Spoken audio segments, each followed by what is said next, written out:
Assalamualaikum warahmatullahi wabarakatuh. Kali ini kita akan membahas Intan Pariwara kelas 11, bagian penilaian akhir semester 1. Mari kita simak bersama-sama. Nomor 1, perhatikan gambar struktur sel berikut. Pernyataan yang benar mengenai struktur sel pada gambar tersebut adalah nomor yang A, nomor 1, organel 1 adalah mitokondria yang mempunyai kemampuan autofagi. Betul, memang nomor 1 adalah mitokondria, tapi fungsinya harusnya bukan autofagi. Autofagi adalah fungsi dari lisosom.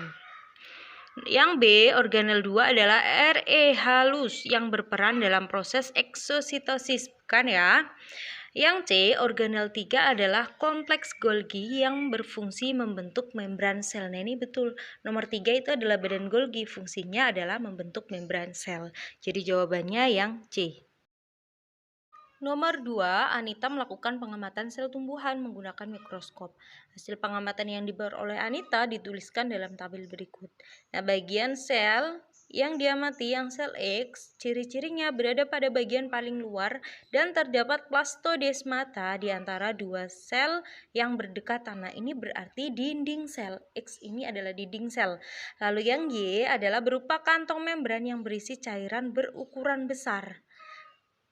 Ukurannya besar, berisi cairan. Nah, ini berarti kemungkinan adalah vakuola. Berdasarkan ciri-cirinya, fungsi bagian X dan Y secara berurutan adalah, kalau X tadi kan dinding sel, berarti fungsinya sebagai penyokong dan pelindung selaput plasma, serta menjaga keseimbangan sel dari tekanan.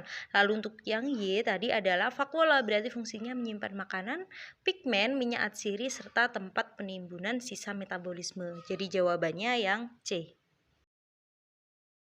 Nomor 3, seorang peserta didik melakukan percobaan untuk menyelidiki proses transport membran. Percobaan dilakukan menggunakan larutan tepung yang ditandai dengan huruf A dan air distilasi pada huruf B, seperti pada skema percobaan di atas. Setelah larutan didiamkan selama 1 jam, peristiwa yang akan terjadi adalah, jadi di sini yang akan tepung. Kalau tepung berarti konsentrasinya tinggi. Sedangkan yang B adalah air distilasi, berarti di sini konsentrasinya rendah atau hipotonik.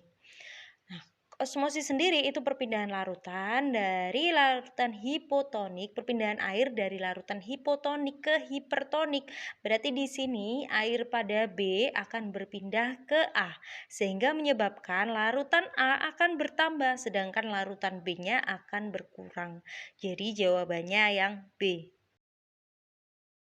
Nomor 4, perhatikan gambar kedua jenis tanaman berikut. Jaringan parenkim yang terdapat di bagian yang ditunjuk pada tanda panah pada gambar tersebut secara berurutan adalah, yang A itu kan umbi-umbian. Kalau ada umbi-umbian berarti parenkim yang ada di sana adalah parenkim penimbun karena untuk menyimpan amilum. Lalu untuk yang B itu adalah tumbuhan air. Nah, kalau tumbuhan air berarti dia butuh parenkim yang bisa untuk menyimpan udara, maka di dalamnya pasti banyak terdapat parenkim udara. Jadi secara berturut-turut, yang A di dalamnya ada parenkim penimbun dan B adalah parenkim udara. Jawabannya yang D. Nomor 5, sekelompok peserta didik mengamati suatu jaringan tumbuhan menggunakan mikroskop. Jaringan yang diamati mempunyai ciri-ciri antara lain terdiri dari sel-sel mati, dinding selnya tebal dan tersusun atas sel batu dan serat panjang dalam berkas pengangkutnya. Berdasarkan ciri jaringan yang diamati oleh peserta didik tersebut adalah, jadi di situ kata kuncinya ada pada selnya sudah mati dan dinding selnya tebal. Nah, kalau selnya sudah mati dan dinding selnya tebal, berarti di situ adalah jaringan sklerenkim. Jawabannya yang A. Nomor 6, kegiatan penyadapan tanaman karet dapat menyebabkan jaringan epidermis pada batang karet mengalami kerusakan. Meskipun demikian, jaringan lain pada batang tersebut tetap dapat terlindungi dari pengaruh lingkungan dan patogen. Hal tersebut dikarenakan, jadi ketika jaringan epidermis itu rusak, maka akan digantikan oleh jaringan di bawahnya yang disebut dengan jaringan gabus. Nah, jadi jaringan gabus ini akan menggantikan jaringan epidermis yang telah rusak. Jawabannya yang A. Nomor 7, perhatikan penampang lintang daun berikut. Pernyataan yang tepat mengenai penampang daun tersebut adalah, oke, kita cek satu persatu. Stomata pada daun tersebut hanya terdapat pada epidermis bagian atas. Enggak ya, di situ di bagian bawah juga ada stomata. Yang B, jaringan epidermis pada daun tersebut termodifikasi menjadi trikoma. Tidak ada trikoma di gambarnya. Yang C, jumlah klorofil pada parenkim spons lebih banyak dari parenkim palisade. Di gambar ini tidak terlihat jelas di mana letak klorofilnya. Yang D, penampang melintang daun tersebut terdapat pada tanaman nanas dan kaktus. Oke, di sini nggak ada keterangan ya. Nggak ada yang menunjukkan di gambarnya. Yang E, daun tersebut merupakan daun monokotil karena tidak terdapat jaringan palisade. Nah, ini yang paling tepat. Karena di gambar, di situ hanya ada jaringan parenkim spons tanpa palisade. Jadi jawabannya yang E. Nomor 8, Saskia mengamati preparat awetan jaringan hewan menggunakan mikroskop. Hasil pengamatan yang diperoleh ditunjukkan pada gambar. Nah, berdasarkan hasil pengamatannya, jaringan tersebut berfungsi. Yang diamati Saskia di sini adalah jaringan saraf. Di situ kelihatan bagian dendriknya, kemudian terlihat juga badan selnya. Jadi jawabannya adalah yang D, menerima dan merespon rangsangan. Nomor 9, perhatikan ciri-ciri jaringan berikut. Ciri-ciri jaringan kartilago yang menyusun hidung manusia ditunjukkan oleh angka. Jadi untuk tulang rawan yang ada di hidung itu adalah tulang rawan hialin atau kartilago hialin. Dengan ciri-ciri dia tersusun atas serabut kolagen halus. Nah, kemudian matriksnya berwarna putih kebiru-biruan dan bersifat kuat sehingga dia kurang elastis. Nah, berarti di sini yang paling tepat adalah 1, 3, dan juga 6. Jawabannya yang A. Nomor 10, Niko mengamati beberapa jenis jaringan epitel menggunakan mikroskop. Hasil pengamatan yang diperoleh disajikan dalam tabel. Nah, di dalam tabel di sini itu ada jaringan epitel pipih berlapis, kemudian ada jaringan silindris selapis silia, dan ada jaringan silindris berlapis. Nah, ketiga jaringan epitel dengan ciri tersebut dapat ditemukan dalam organ yang sama, yaitu kata kuncinya di situ ada epitel silindris berselapis dan memiliki silia. Nah, kalau memiliki silia antara A dan E hanya di bagian rongga hidung yang terdapat silia. Jadi jawabannya adalah yang E. Nomor 11, teknologi sel punca dilakukan dengan cara mengkultur hasil ekstraksi sel dari bagian asal tubuhnya hingga berkembang dalam jumlah banyak.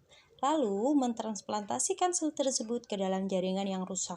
Sel yang paling baik digunakan pada teknologi tersebut berasal dari, jadi sel yang cocok digunakan untuk stem cell atau sel punca adalah dari sumsum tulang, jaringan adiposa atau lemak, dan juga darah dari plasenta. Jadi jawabannya yang A. Nomor 12, tulang dengan struktur seperti pada gambar di samping berfungsi untuk, jadi itu adalah bagian lengan ya, bagian tangan kita. Nah, karena bagian tangan berarti membantu pergerakan anggota gerak pada tubuh bagian atas. Jawabannya yang D. Nomor 13, letak dan arah gerak persendian seperti yang ditunjukkan pada gambar tersebut adalah, jadi itu gambar dari sendi peluru. Nah, karena gambar dari sendi peluru, maka contohnya adalah hubungan antara tulang lengan atas dan tulang gelang bahu. Nah, bergeraknya adalah ke segala arah. Jawabannya yang A. Nomor 14, perhatikan kondisi tulang pada gambar berikut. Jenis gangguan dan penyebab terjadinya gangguan pada tulang tersebut adalah, jadi kelihatan ya, saat masih sehat tulangnya terlihat kompak atau padat. Sedangkan saat sudah mengalami gangguan, tulangnya terlihat berongga. Nah, berarti di sini adalah kelainan osteoporosis yang terjadi karena tubuh kekurangan kalsium. Jawabannya yang B. 15, sebelum Menyeberang jalan, Tina menoleh ke kanan dan ke kiri terlebih dahulu. Gerakan tersebut melibatkan dua jenis tulang. Mekanisme yang terjadi pada saat Tina melakukan gerakan tersebut adalah, jadi saat kita menoleh ke kanan ke kiri, sendi yang bekerja adalah sendi putar. Nah, sendi putar di sini adalah penghubung antara tengkorak dan juga tulang atlas.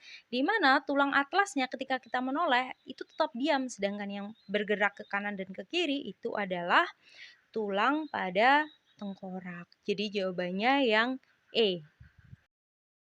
Sekian dulu pembahasan kita kali ini. Untuk part 2 nomor 16 sampai dengan nomor 30 kita lanjutkan di video berikutnya. Terima kasih. Wassalamualaikum warahmatullahi wabarakatuh.